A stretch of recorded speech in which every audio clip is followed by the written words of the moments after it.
Christian patriotism, Christian nationalism, these kinds of terms have been thrown around quite a bit lately, and it seems to have the church divided as to how Christians should respond to matters encouraging their country and where they position themselves in the political process. While Christian nationalism is a term that's thrown around quite a bit these days, it may not be as all-encompassing as its detractors seem to make it. On this Come Let Us Reason Together, I am going to ask the expert on this, Dr. Daniel Darling, who's written a book on defense of Christian patriotism, to dig through and separate these different ideas. What applies to Christians? What's necessary or obligatory for Christians to hold? And do we go too far in the political process? All of that's coming up on this. Come, let us reason together.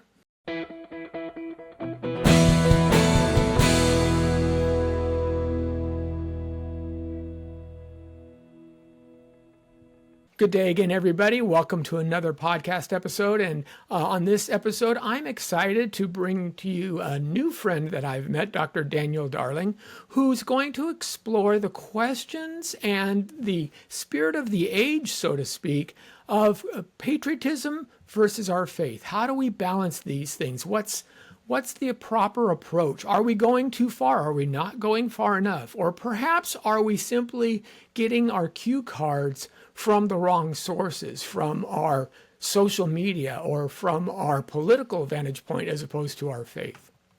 So with me to unpack all this is Dr. Daniel Darling. He's an author, pastor, and thought leader that currently serves as director of the Land Center for Cultural Engagement at Southwestern Baptist Theological Seminary. He's also assistant professor of faith and culture at Texas Baptist College, and he's served in a variety of senior executive positions, including 8 years as vice president of communications at the Ethics and Religious Liberty Commission. And now that's where he's a research fellow continuing, and he has pastored churches in Illinois and Tennessee. So, Dr. Darling, welcome to the program. Glad to have you with me. Well, thank you for having me, and an honor to be on here with you, and really excited to talk about all these things. Yeah, so the book is entitled In Defense of Christian Patriotism, and obviously it's a hot button topic these days. We hear the term Christian nationalism, for example, thrown around quite a bit. Right off the bat in the book, you kind of eschew that moniker. You don't like the label of Christian nationalism. You say it's kind of fuzzy, basically. It sometimes loses its definitional value because people use it in all kinds of terms. So can you unpack that for us a little bit? Yeah, I mean, I think, and I talk about this in the book, but, in the last probably half century or more, there's been a lot of discomfort by the media and by folks on the left, and even some folks in the center, even some, evangelical Christians who would be otherwise conservative. There's been discomfort with, Christian and evangelical engagement in the public square, whether it's rallying voters to vote for a particular candidate or advocacy on particular issues, and it's been called a variety of things, right? In terms of, not just weird and strange, but also maybe dangerous to the country. That's kind of been a message. It's kind of ramped up more in the last, I would say, decade or so, particularly in the Trump era. But it predates that. I mean, Jimmy Carter, when he was, running for president, it was the year of the evangelical, 1976, which is almost 50 years ago. There was a lot of like, what are these weird evangelical people? And then I think of George Bush saying that Jesus Christ is his favorite philosopher, and people just going crazy with that. Oh, he's going to usher in some dangerous new theocracy. And of course, Dan now Quayle. in the era of Trump, we have that. So I don't like the term nationalism because I think it's been made so expansive that anybody who's conservative, who attends church, but who also is very deeply patriotic, is considered a nationalist. Now, I will say there is a small group of folks who are, I think there is a small number of people, but they are fairly active and loud, and they do call themselves Christian nationalists, and they, it's a spectrum of views, so I don't want to, mischaracterize them, but for the most part, they are sort of dissatisfied with the constitutional order, with the kind of arrangement we have, and they really long for a more Christian state, a state church, a Christian Caesar, Protestant Franco, all those kinds of things. They want the state to, they wouldn't say coerce religious belief, but they're inching toward that.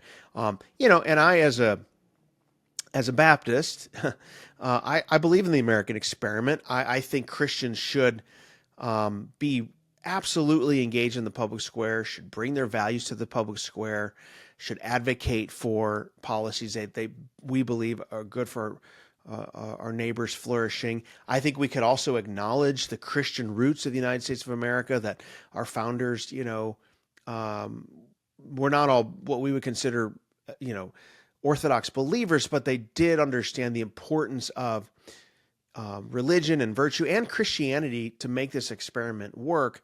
But we don't want the state. We don't believe it's the job of the state to decide right and wrong kinds of forms of worship. Jesus, we believe Christ separates the sheep from the goats at the end of the age, and the wheat from the tares, not the state, right? It's when Paul is telling Timothy to pray, 1 Timothy 2, he's saying, pray that they let us lead a quiet and peaceable life so the gospel can advance, because there's one mediator between God and man. That mediator is not the government. It's Christ. So, but I think we've been presented sometimes, Lenny, with this false choice that we either have to want a state church or right. secularism. And most of my book pushes against this, the sort of secularism that the left pushes, where they've really tried to push Christians out of the public square. Any incidental contact between the government and Christianity is seen as illegitimate, right? Thankfully, the Supreme Court in the last couple decades has sort of pushed that boundary.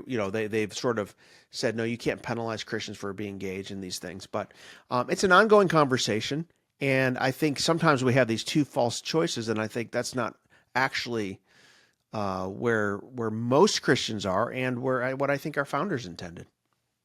Yeah, so let me kind of get into that a little bit. Now, in your book, first of all, for some background, there is, as you had said, tension in the public square about mixing politics and faith, or even patriotism and faith. Yeah. And one of the things that you note right off is you need to, first of all, understand what patriotism is, because patriotism has taken quite a hit lately. People have been accused of being jingoistic, of being, basically bigoted for holding to the idea that they love their country. Right. And this is something relatively new. Obviously, it's not been happening for a long time. People have, even in the 70s and 80s, were very patriotic, flew the flag, things like that. But there was a backlash that came out of, some of it came out of critical theory and those ideas. Absolutely. But what you say, even before you kind of get into the nits and gnats of it, you say, hey, you need to show gratitude, right? Gratitude is an important aspect of who we are as Christians. And that kind of lays, I think, the groundwork for everything else that you're proposing in the book. Would that be fair? Yeah, that is fair. I think you framed it just right. I mean, I opened the book by saying we have a crisis, and crisis of gratitude. If you look at surveys, Americans are less patriotic than we've been in a long time, and younger generations are less patriotic than older generations. And I even find among conservative Christians, much less progressive Christians, a real reticence to say that I love this country. Just look on the 4th of July at social media feeds.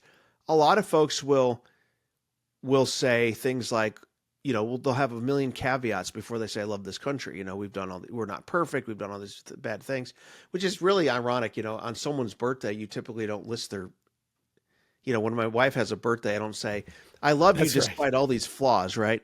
It's just kind of, but I think there is a hesitance to be patriotic. I think it comes from a couple places. I think one, there has been a systemic sort of effort in the last several decades, particularly in the way we teach history, to highlight only America's sins as if that's the only history. Now, look, we can't whitewash some of the grievous injustices that we've committed in this country, right? Slavery, segregation, how we treated the Native Americans and the internment of Japanese. I mean, there's a list of things, right? We can't whitewash that stuff. That stuff really happened. But a lot of history has been told as if that's the only story, right? That this America is built on injustice and cruelty, and we're unique in that. When actually, when you look at human history, those things that we should condemn in our history are fairly common in histories of governments, since, the Garden of Eden. Doesn't make them any better. But that's not our only history. We've also done great good. We have made great progress on human rights and human dignity. There's so much to celebrate. And when we're patriotic, we're celebrating our ideals that we haven't fully lived up to, but that we feel are good. So I think you have that reason why people aren't patriotic. I also think there's a misguided notion, even among well-meaning Christians, that because I'm a citizen of the kingdom of God, I have to disavow all earthly allegiances, right? That it's Christ or nothing. And that's really not what Scripture lays out, right? I think instead it lays out a kind of ordering of our loves, our ordering of our allegiances. And here, when I talk about this in the book, I borrow from C.S. Lewis, who's written eloquently about patriotism, and from Chesterton, but also from Augustine, and ultimately from Jesus. And I think it's this ordering of loves that, yes, Christ is our highest allegiance, absolutely, but we have lesser allegiances, and we can love those if they're rightly ordered. For instance, 23 years ago, I waited at the altar for my wife to come down the aisle, and I pledged allegiance to my wife. And, I know when I made that vow, that allegiance is underneath my allegiance to Christ. And in fact, if my allegiance to Christ is highest, I'll actually be a better husband, right? If I make her my highest allegiance, I'll ask her, I'll expect from her things that she is not equipped to give me. I'll expect things from her only God can give, right? Same with my children, right? I have a duty to them. So we know how to do lesser allegiance, and I think that's the same way with our country, that I can pledge allegiance to the flag of the United States of America because, as it says in the pledge, it's under God, right? Now, are there times when those two things conflict? Absolutely. If your government tells you to do something that violates your allegiance to Christ, then you have to do like Peter and the disciples did in Acts chapter 5 and say, we obey God rather than man. We have to resist the state in that way. But even in that sentiment, right, even when you have to take such drastic action, you're doing it out of love for your country, right? So I think we have a misguided notion of that. I also think that, when I read in Jeremiah 29, where Jeremiah is speaking to the exiles, in Babylon, the people of God have lost their country. They've lost everything they've got. They're in this strange place, strange land. They know they're ultimately not citizens of Babylon. They have a higher citizenship. I think we can sort of sympathize with them because Peter calls us exiles and strangers in 1 Peter. We feel like there's a lot of ways in which the world and society are against what we believe. But how do we live as exiles? Some people teach this exilic theology, which means you withdraw, you don't engage, you're not of this world. My kingdom's not of this world, Jesus said. No, but Jeremiah tells the exiles, what does he tell them? Plant and build. Get married here. And he says, seek the shalom or the welfare of your city. Why? Because if you do that, you will be blessed as well. I don't know how, Lenny, that you can seek the shalom of your country or city, as we're told to do, while hating your country or while being ambivalent about it, right? So in a certain sense, Jeremiah is telling the people of the people of God in Babylon, you need to love Babylon. And I think he's telling us to love our country. Richard John Newhouse said about 40 years ago that that patriotism is a species of discipleship. In other words, one of the ways that your discipleship is worked out is to love and appreciate and be grateful for the place that God has put you. And so in some sense, it's a sense of gratitude, right? And, the question inevitably is, well, when I've mentioned patriotism, people think, does that mean I have to agree with everything our country does or support everything a certain leader or administration does?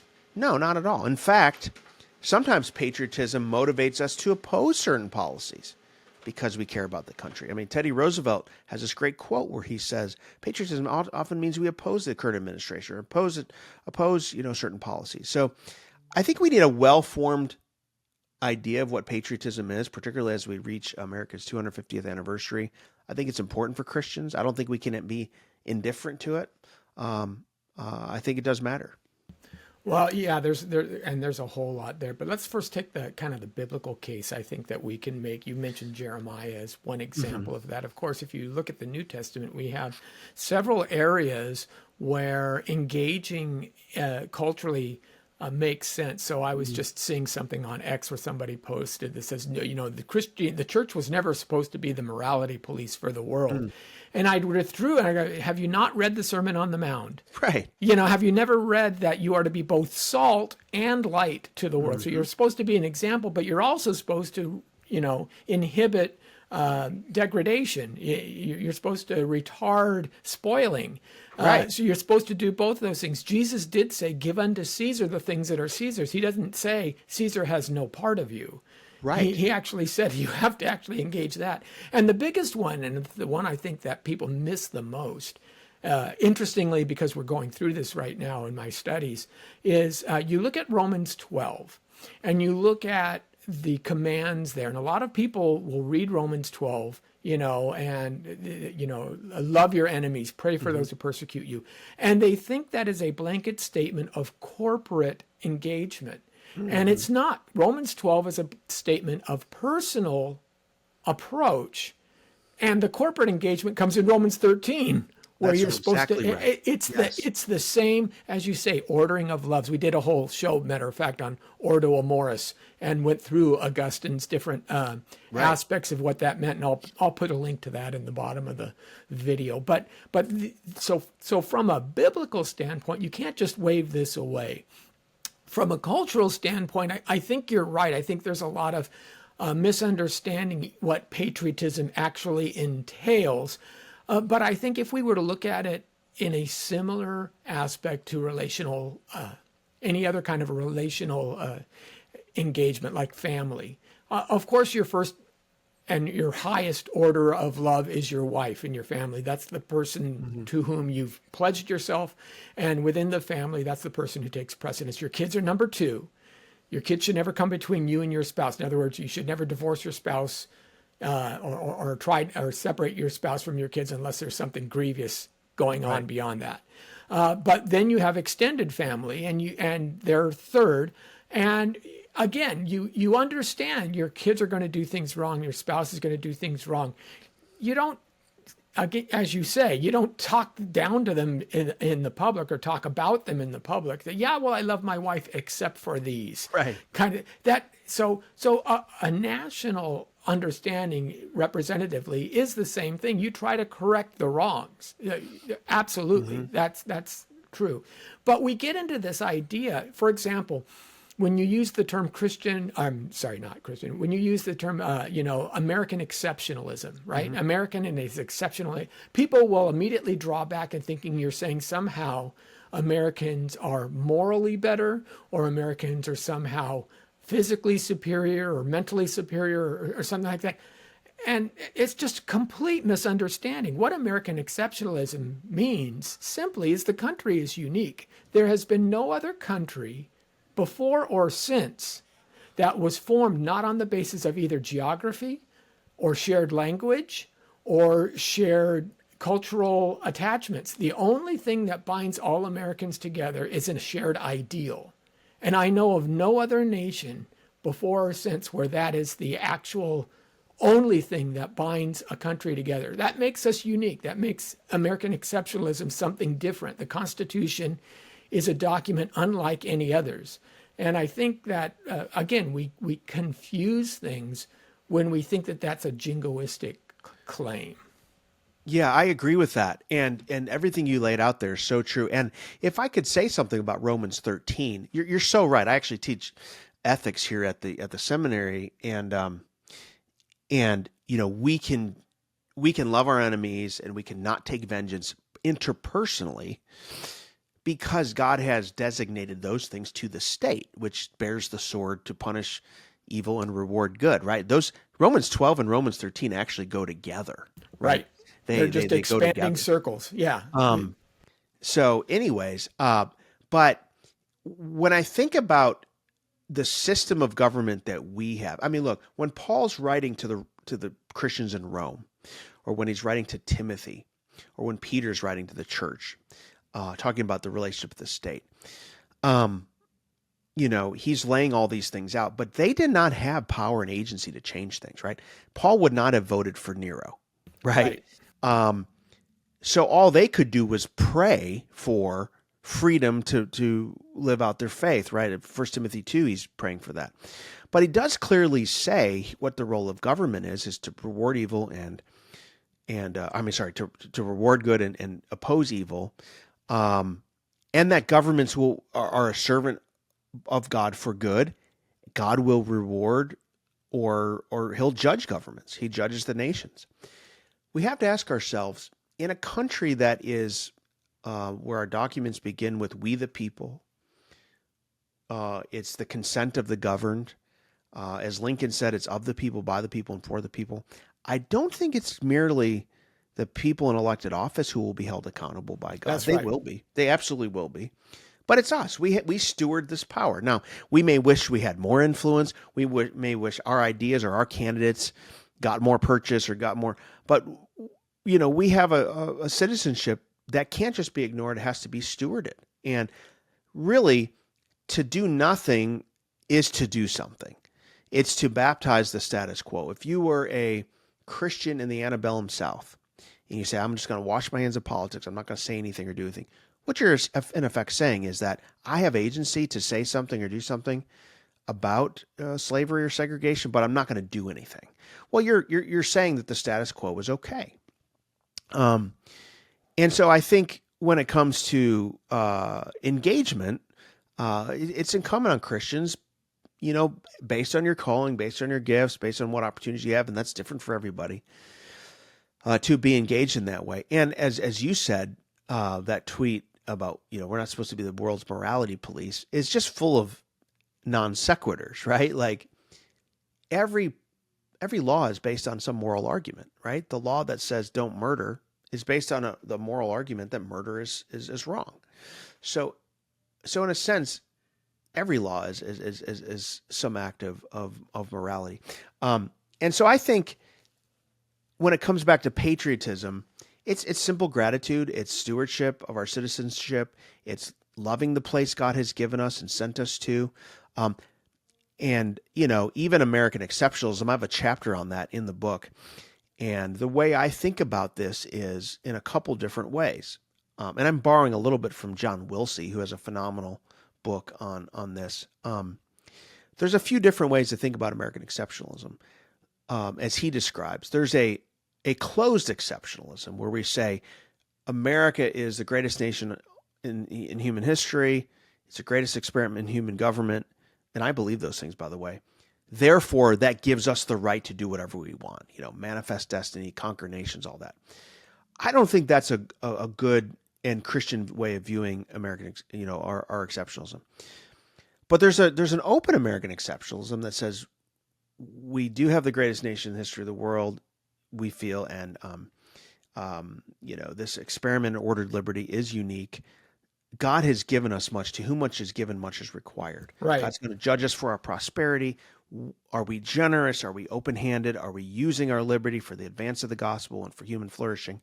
I think that's a healthy way of thinking of it. And even the idea of exceptionalism, when we say we feel we're exceptional, as a Christian, we can do that in a way that doesn't also make us feel like God doesn't care about the other nations. God cares more about Americans than other human beings. Well, we know that not to be true, right? The Great Commission tells us the gospel's for all the nations, all the ethnos. And when you look in Revelation 5 and 7, the end of the age, every nation, tribe, and tongue is gathered around the throne of God. It's this beautiful mosaic of humanity that God has created in his very diverse and multicolored world. So, I think we can love our country. We can feel it's exceptional and still love the nations.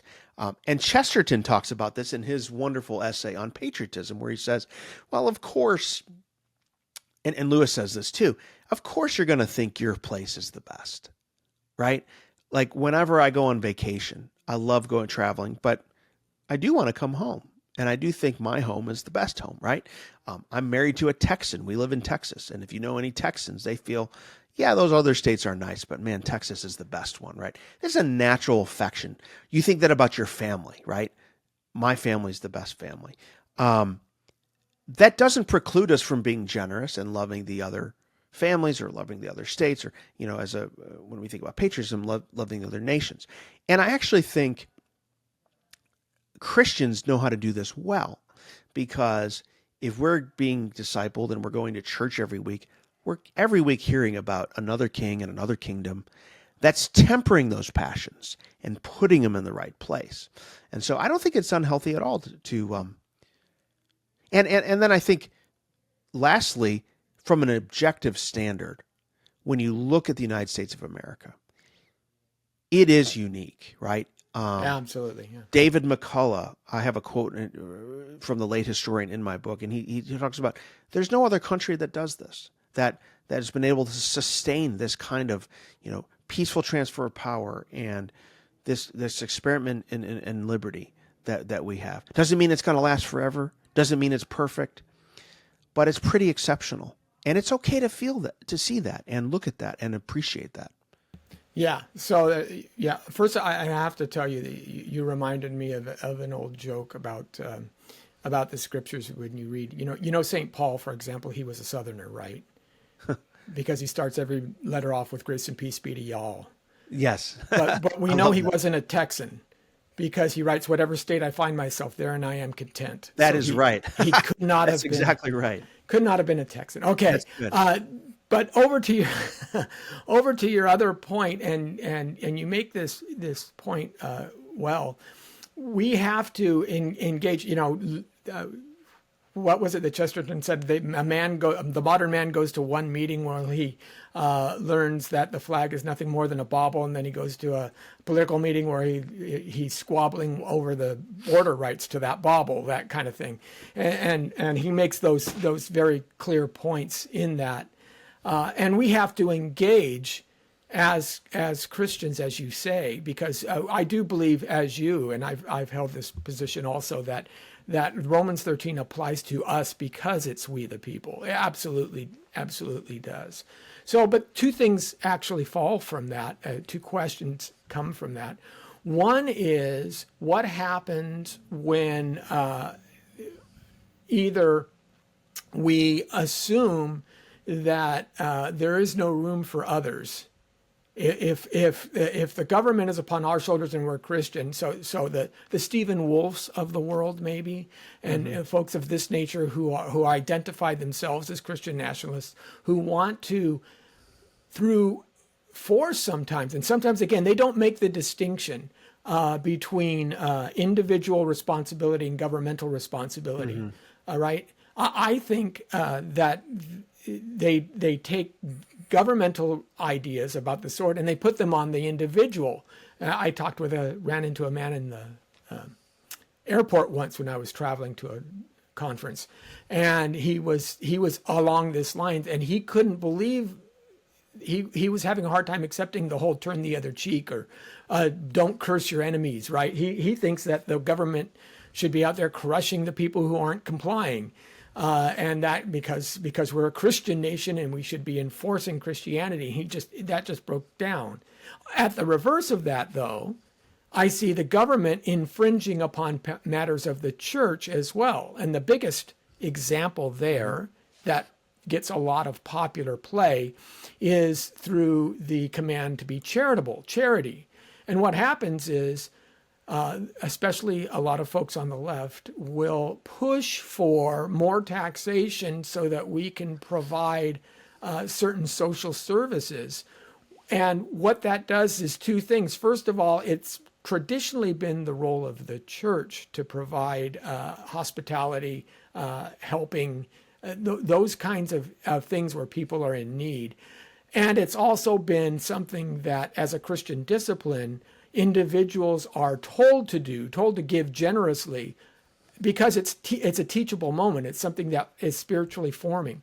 When you outsource that to the government, when it's mandated through your taxes, that's backwards. The government is now short-circuiting the lesson that we would learn of humility and self-service and self-giving, and at the same time compelling people to give where some may not be able to give, some may be able to give more, who knows, but the whole thing blows up. So I see both sides of this, where sometimes the individual admonition is tried to be forced onto the government, but sometimes the government is taking upon themselves things that should be left to the individual. What are your thoughts on that? Yeah, I think you're exactly right. And when I think about this, I think about it in a few different ways. I think number one, as Baptists, we've always believed in what's called individual soul freedom. We believe, as it says in our statement, the Baptist Faith and Message, that a free church and a free state is the Christian ideal, and that's been reflected in all of our statements back to 1925. You actually see that in the updated version of that in the updated Westminster Confession that Presbyterians hold to in America. But it's this idea that a couple of things. One, it's not the job of the government to coerce belief, to coerce. Conversion at the end of a sword is not a true conversion, that's not true belief. It's also tied into this idea of human dignity, and that to force belief, to coerce belief, is to deny someone their dignity, their conscience, right? I think it's something the early Baptists believed. It's something that the founders understood. If you think about what Jesus said, render to Caesar the things that are Caesar's and to God the things that are God's. And what Jesus is saying there, and it's specifically because he asked them, whose image is on this coin? Oh, it's Caesar's image. What he was saying was actually quite subversive for the time. He was actually saying there are certain things that Caesar has no right to, which was a radical statement. Caesar has things that have been delegated to God. The state has things that God has delegated to them, right? They carry the sword to punish evil and reward good. But there's certain things that the state has no right to. The state has no right over your conscience. And we don't want a state empowered to do that. Look, I happen to believe in limited government, and, we can barely trust the government to run a functioning post office. Now we're going to task the government with adjudicating between right and wrong belief. And folks who believe in a state church or want this kind of thing will say, well, we would not, we would protect religious liberty. We would not go after other denominations. But if you look through church history, when that kind of power has been given to the government, it's always been used by one Christian to punish another. Catholics persecuting Protestants, Protestants persecuting Catholics, Protestants persecuting Anabaptists or whatever. And so the founders were wise when they realized in a fallen world, that kind of power is not good to give to the government. And we also just don't believe that's their job, right? Right.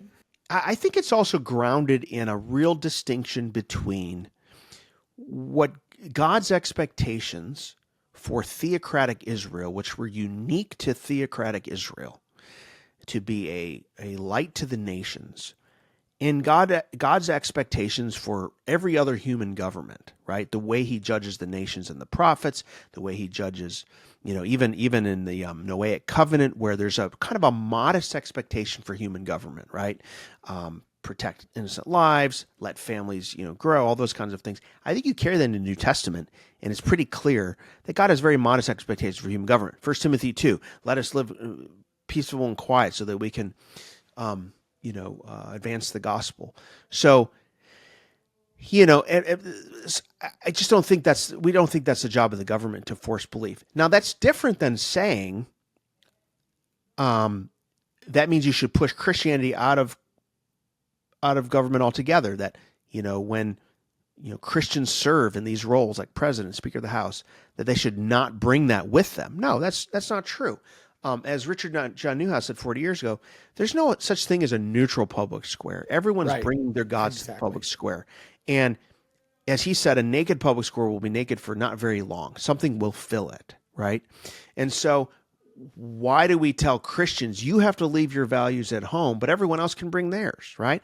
Atheists, the LGBT movement, progressives, right? And so it's not Christian nationalism. It's not a theocracy. When conservative Christians say, because I believe certain things, I'd like to see these policies enacted, right? It's not Christian nationalism or a theocracy when Mike Johnson, who's a Southern Baptist, the Speaker of the House, gets up there and says, look, I believe the Lord's put me here. God raises up and takes down. This is consistent with American history. I mean, if you read most of our leaders, even our most secular founder, Thomas Jefferson, he understood that this whole experiment, ordered liberty, will only work with a virtuous people, with a healthy, thick layer of virtue and religion, and he would even say Christianity. John Adams has said... John Adams' quote is very famous, yeah. Yeah, this will only work for moral and religious people. Our presidents on both sides of the aisle, well through the 20th century, appealed to the Christian character of the country. If you read FDR's D-Day prayer, it's a magnificent prayer appealing to God for victory. If a president did that today, the media would go insane and call him a nationalist and all this kind of stuff. Harry Truman, at the dedication of a Presbyterian church in D.C., basically said this whole thing won't work if we don't have Christianity in the populace, in society. And so I think the freak out over that is misguided. At the same time, we shouldn't have an expectation that the government forces people to be Christians, makes people be Christians. We believe in a regenerate church, so the church should be made up of those who believe, right? When you have a state church environment, ask people in Europe, right? Right. Places like Germany, the state is still paying for church buildings and stuff. And that kind of confuses who's believers and who's not. Who are the people of God if everyone's compelled to go to church? We believe in regenerate church membership. And if you look around too and see what are some good examples of a state church, you really can't find them. Even in contemporary life, right? On the one hand, you have the Church of England, who is about to, endorse gay marriage. How's that working out? All those people recite all the creeds and they're compelled to do that. And how's that working? Is that protecting them from liberalism and progressivism? Absolutely not. Or you have Russia, where Vladimir Putin thinks he's the Christian savior and he's in league with the Russian Orthodox Church. But you know what they do? They throw Baptists and evangelicals in jail. That's right. Right? Yeah. How's that working out? Not very well. So yes, the system we have is imperfect. There's holes in it, all these kinds of things, false teachings and things can arise. But I would rather have a system where the government's not telling me what to believe, where I'm free to express my opinions and believe the way that I'm led to be believed by God. And the way we work to make this nation more Christian is evangelism, church planting, praying to God for revival. That's how we make the nation more Christian. Yeah, that's true. And that brings a question that I do have because one of the things that we've noted, and I've mentioned this many times before, is we're no longer a assumed Christian society. We're actually in a post-Christian culture, right, where people not only aren't churchgoers, but they don't even understand the basic fundamental underlying factors that support that Christianity provided as support. And as we see that, we see a couple of things now happening in society. First of all, we notice that the level of violence is rising, from especially on the fringes, right? And so I say, if you lower the middle, it's almost like a U curve on your graph. If you lower the middle, the ends are going to get dropped as well. And so as bad as the middle gets, the edges get worse. And so it's not a surprise that you're starting to see, say, more shootings, things like that. And this then calls into play how our political system, how the United States can continue to function as we are abandoning the Christian principles upon which it's founded, because it becomes more utilitarian, becomes more relativistic, it becomes more, basically either might makes right or pragmatic, whatever works to get me my end result. And that's true on both parties. Nobody has a unique corner on this, which then leads people, unfortunately, and what we're seeing more and more of, and even Christians, is they start identifying and coalescing around a political party or a political position, and thinking that is the same thing as a belief system, as their belief position. And so it's not, to be a Republican is not the same thing as to be a Christian. And it's not because Christians are Republicans, it means the Republican Party is doing things right. That's not true either. So we have this tension going on, and we have to address both aspects of that. How do we make headway when obviously many Christians react to the overreach of certain factions within the left, the progressive movement. So they're reacting to that, and they say, well, these guys stand against that, so I'm going to be with them, right? The enemy of my enemy is my friend. But there are things that we have to worry about, and there's corruption, especially with now, I don't know if you want to call it the far right, whatever, there is a subset on the right who's become almost radicalized as much as the left. And how do we sort through that? As a thoughtful Christian, what do you do to check yourself to make sure that your allegiance isn't necessarily marching behind a political party, but is marching behind Christ? That's a great question, and a lot of people have that question. And I think it really comes back to ordering our loves and our allegiances. And I actually think it's, and I talk about this in the book, it's well, good, and right to join a political party as a Christian. This is the way that politics operates in our country. And so I think it's good and right to join earthly institutions, provided that we hold those things loosely and say, I'm entering this party, I'm going to be part of this party, but my ultimate allegiance is the kingdom of God. Therefore, there's times where I have to differ from my party, where or the movement, where there's people advocating things I can't agree with, right? If you think about a coalition that wins an election,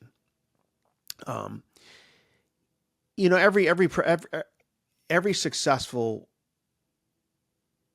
political campaign in history has been a coalition of various interest groups, right? So it shouldn't be shocking that, for instance, if evangelicals and church-going evangelicals and Catholics who are pro-life and care about the sanctity of life and marriage and some other issues have to be in a coalition with other people who have other interests, and we have to sort of argue for why our issues matter. We've always had to do that, right? So if you just think about the Republican Party in the in the late 20th century, it was sort of church-going evangelicals and Catholics and sort of country club, business-oriented Republicans. And, we had to argue for the sanctity of life and marriage because for some of the country club Republican types that thought those were inconvenient positions that were hurting them, we had to argue for it. We had to be in a coalition. But they needed us for votes, so we kind of needed each other. Now you look at the Republican Party and its coalition. You have some business types, but you have primarily a coalition of church-going evangelicals and Catholics who care about the social issues. And then you have this sort of populist, working class, I would say unchurched folks who agree with us on some of the anti-woke stuff. They agree with us on some of these things, but they don't really share all of our values. And so we're having to argue for our positions within this coalition. And this is where I think we remind ourselves we're first citizens of the kingdom of God. So there's things we agree with that the movement is for, but there's things we disagree with, and we hold that loosely. But I don't think it's wrong to be part of an institution, And the fact that we feel a little bit uncomfortable is normal because we're not home yet, right? People say, well, I don't feel at home in either party. Well, the fact that you don't feel at home is good because we're not home yet. There's always going to be a disconnect between our earthly allegiances and our heavenly allegiances. That's okay, right? I do think we need to be wise and sober and not just swallow everything that comes down the pike, even if it's on our side of the aisle. We need to be discerning. Just like we need to be discerning about all the stuff that we hear from the left, we also need to be discerning about things we hear from the right. I don't think those two are equal. I think, me personally, more of the things that I care about from Scripture in terms of public policy find a home on the right than the left. The left is fairly inhospitable to some of those beliefs.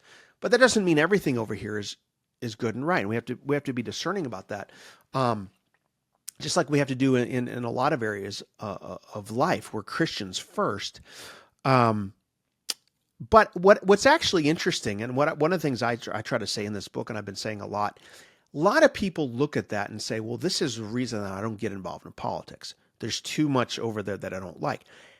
Actually, church-going, faithful, Bible-believing Christians being involved in politics and in the process makes our politics better.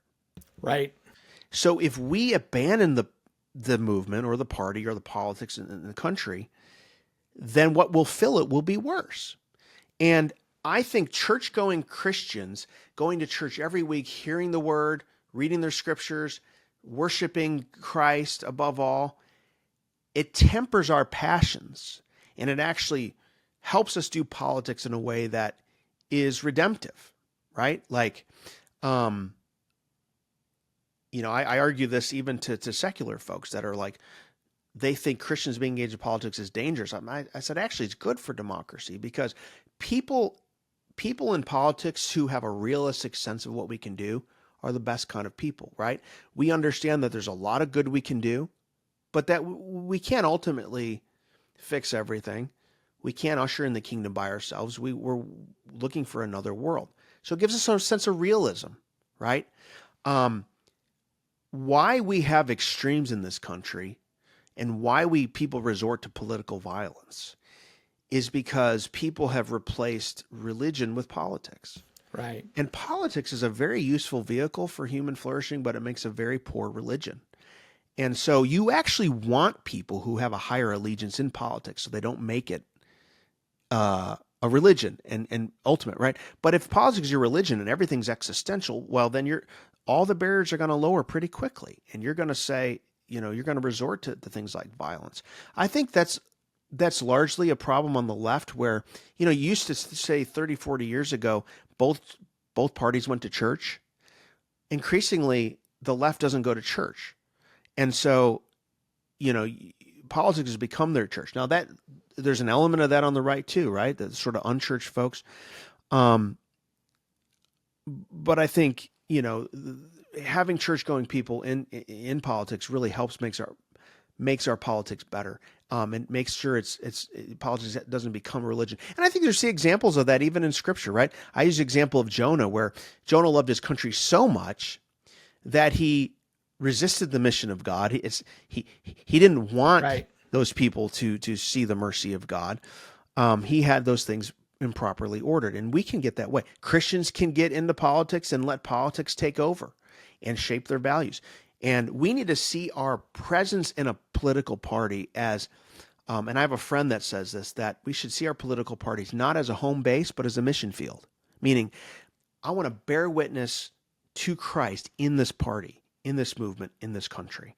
And I think that's a healthy way of thinking about it. Yeah. So, a couple of things here. First of all, one of the difficulties, and I think we'll talk about it a little bit more, is by just the structure of our political system itself is it's basically a two-party system. So, you can be an independent, but that really actually reduces your effectiveness.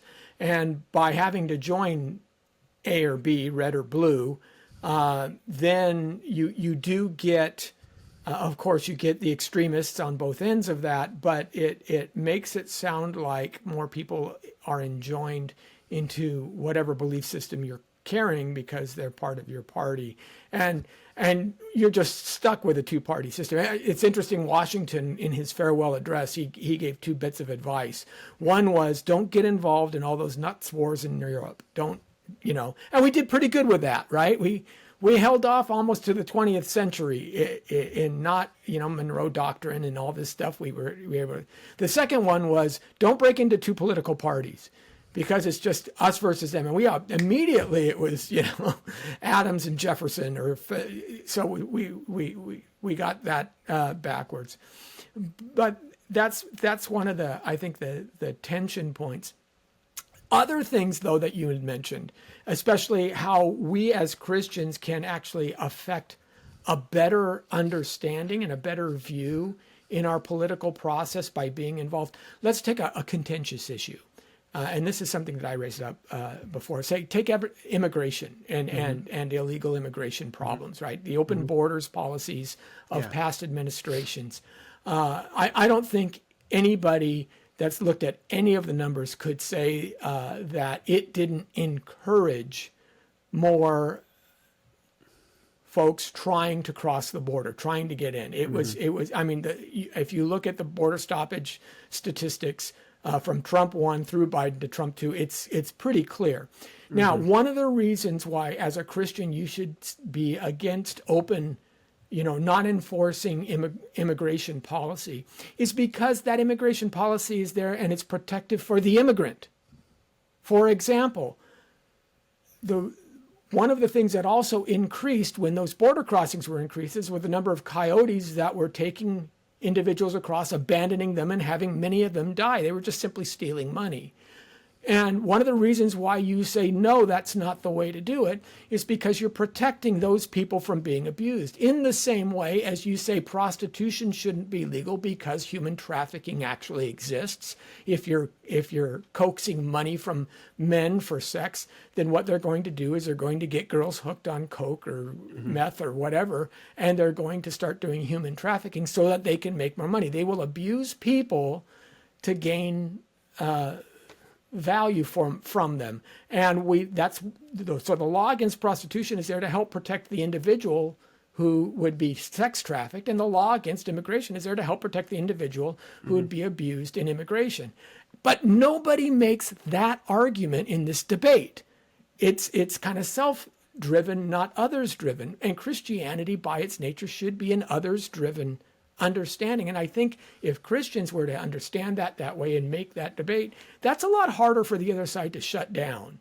It's a lot harder for them to say, no, we don't care about the coyotes and abusing people, right? It's something that they have to deal with. That's a great point. I mean, obviously immigration is a contentious issue. And there's a lot of different things to think about. One, the government, Romans 13, has the power. The government, in order to be a functioning government and that's safe and good for its own people, has to know who's coming in and out of the country. Yes. Has to have a secure border.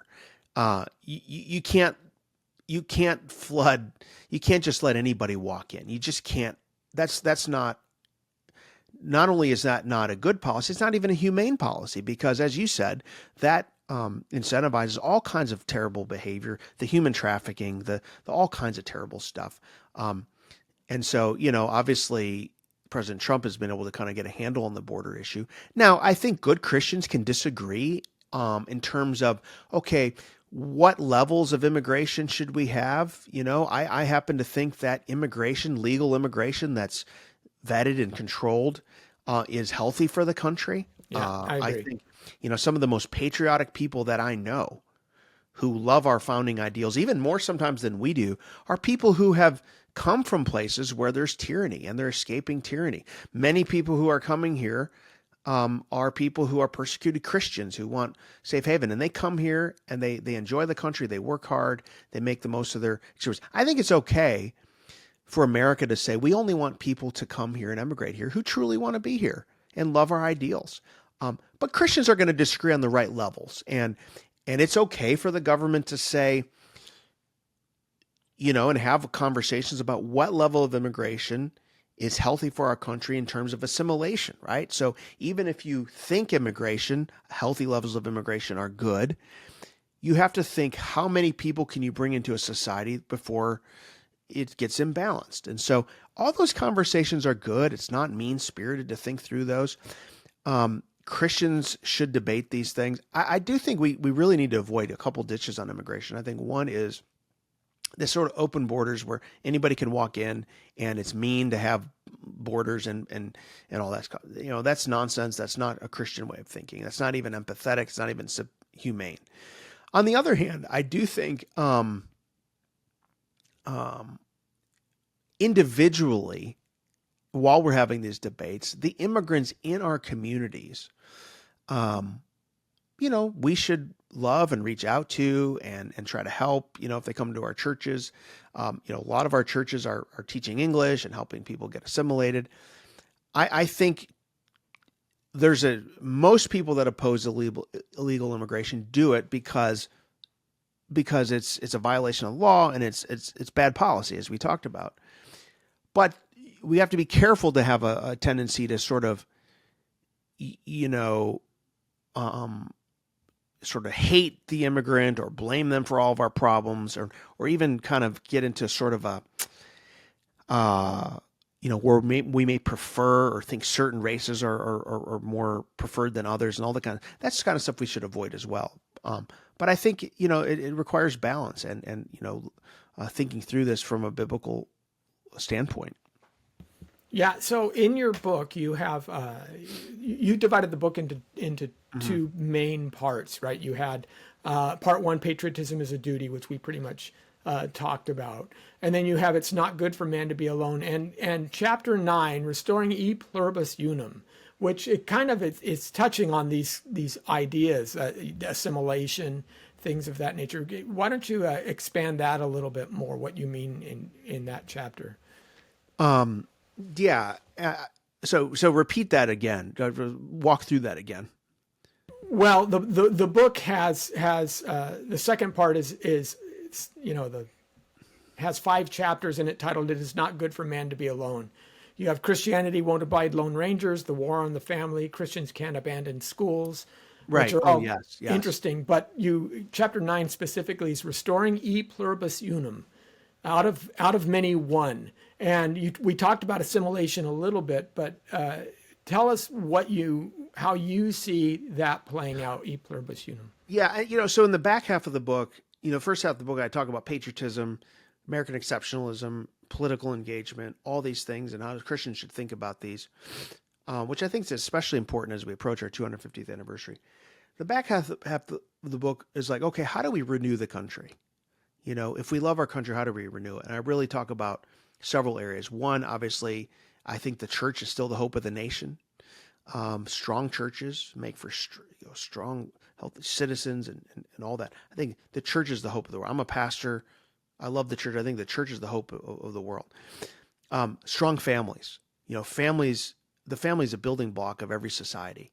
And, we've been doing the social experiment for all these years away from the 2-parent mother and father family. That's had disastrous results that even progressives are acknowledging and saying the best way to flourishing for children is a mother and a father in the home. And so we need to help renew the family. And then I talk about education. I think education is very important. And, whether it's through, private schooling, homeschooling, but even our institutions, we should care about our public institutions, whether it's our colleges or our schools, and make them better. And really fight against a sort of Marxist sort of, push progressive education that's really instilled a false worldview in some of these children. I think those things really matter. And then I think working towards civic unity in our communities, meaning that we disagree strongly with people who have other ideas for public policy and things, but see them as fellow citizens, as made in the image of God. How can we have these conversations in a healthy way? And it's incumbent on all of us to do that, to that. And I'm actually more encouraged the more local I get. And I talk about this in the book, that localism. Some of the big national arguments, kind of discouraging. Can we ever come together? But when I'm in local communities, I see people across the aisle working together on things. I see civic organizations. I see churches and people getting involved to restore and renew their communities. People coming up with really innovative ways to help children read and to help reduce poverty and help the homeless and all these kinds of things. And so, when I talk about Christians getting engaged, I don't mean everyone has to be engaged on every national issue at the same time. Right? People have different callings. I'm not saying everyone has to go on social media and be mad at the same time. I'm saying, what can I do in my sphere of influence with what power I have in my local community and national, whatever, to make a difference, to help renew and restore the country? And I think those areas really matter. Yeah, all politics is local, as the saying goes. I've often stated, you hear a lot of times where school teachers, others will complain that parents aren't involved in their child's schooling. They think that it's basically an outsource. And I say, I get that, but at the same time, I'm in the state of California. We have 39 million people in this state, and we've got one guy, the superintendent of schools, right? The superintendent of education, who makes these decisions, and they have a board there, and they're not teaching the things that I would want. They're mandating things. If they would give power to the local school boards, then you would see parents get involved, because they would at least say, hey, I can make a change. I can actually make a difference by showing up and looking the guy I voted for in the face and saying, why are you choosing this book and not that book? We are actually seeing that with parents reacting to the transgender issue. But with most issues on schooling, if it's the state that's setting those guidelines, you're just one of 30 million voters. If you're mad, well, that's too bad, but I got a whole lot of other voters behind me. And so if more decisions were localized, I think it would be a bigger point. And by the way, to your point on the family, one of the things that I had noted, and we've talked about, I have a lot of discussion on family, because I do believe it's the crisis of the century. It really is. Absolutely. Given our antinatalism and things of this nature. One of the mistakes that happened was the church was, for most of human history, the organization that would recognize marriage. It wasn't until the late 1800s that the government got involved at all, and that was due to transfer of land rights or things of this nature. They had to kind of trace those things. But when we went from a covenantal understanding of marriage to a contractual one, to a legal one, which is when the government took charge, we lost something. And now the government, because it's contractual, can say, well, here's who can get married. Here's what marriage even is designed to be, right? We have the Supreme Court making decisions on what the meaning of marriage is. This is a human institution that supersedes all law, but the Supreme Court is going to be the one that's the arbiter of this. Again, this is another area where the government has assumed authority it shouldn't have, and it makes our lives worse for it.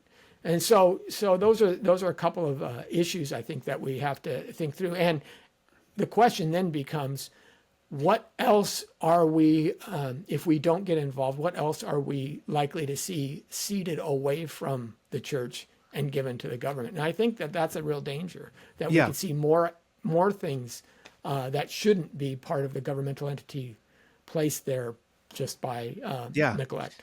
I agree with you. And this is why I wanted in the back half of the book to have those things, because, if you're upset about the state of the country or you love your country, what can we do to renew the country? And yes, politics matters, and electing the right people absolutely matters, but there's so much more we can do, right? And I really implore, for instance, on the chapter on the family, that churches and individuals, we could step into the breach in our communities where there's struggling marriages and struggling families, and help these families really, thrive and thrive. There's a lot of work. We can help our educational system. We can help our communities. And there's so much that we can do, that if you're frustrated, if you're whatever, you can get involved and you can make a real difference. And so that's one of the things I really wanted to encourage folks to do. But it's been a great opportunity talking about this with you, and you have phenomenal questions. Oh, well, thank you so much. Yeah, I was glad to do this, and like I said, I think it's an important book. It's an easy read, actually. It's not too tough. I think most people can read it and get something of it. So, by the way, you mentioned Drew Dick in the book, and we've had him on for that book, doing just do it. Right, small steps to make things happen. So yeah, we've actually had him on for one of these discussions as well. Well, thank you, Dr. Don. Any final thoughts before we sign off?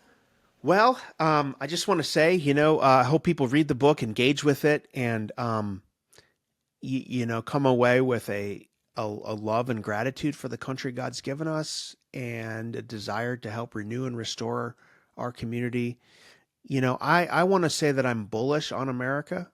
I'm hopeful. I think our best days are ahead of us.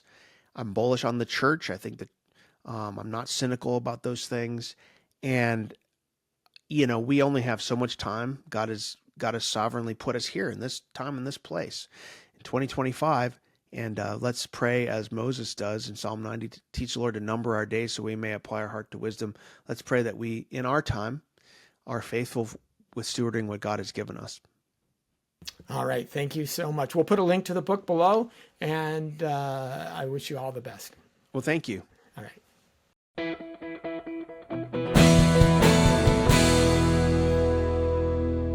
Thank you for watching this Come Reason video. I hope you enjoyed it. If you'd like to see more videos like these, consider subscribing to our Come Reason YouTube channel by clicking on the subscribe button.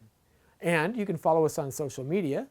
Lastly, if you'd like to help keep these kinds of videos free, consider providing a donation by clicking on the donation button beside me. Thank you.